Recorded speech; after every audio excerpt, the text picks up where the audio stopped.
വഴികേട് ചുറ്റും നിനക്ക് മുന്നിൽ കാണാം.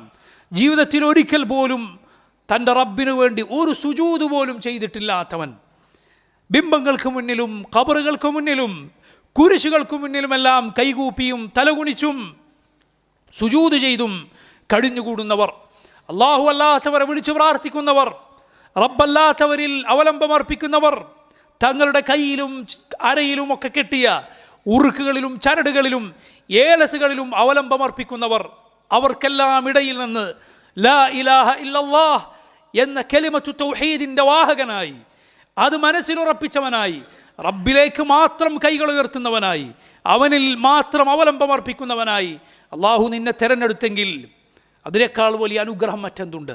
അതിനേക്കാൾ വലിയ നിഅമത്ത് പ്രിയമുള്ളവരെ മറ്റൊന്നുമില്ല.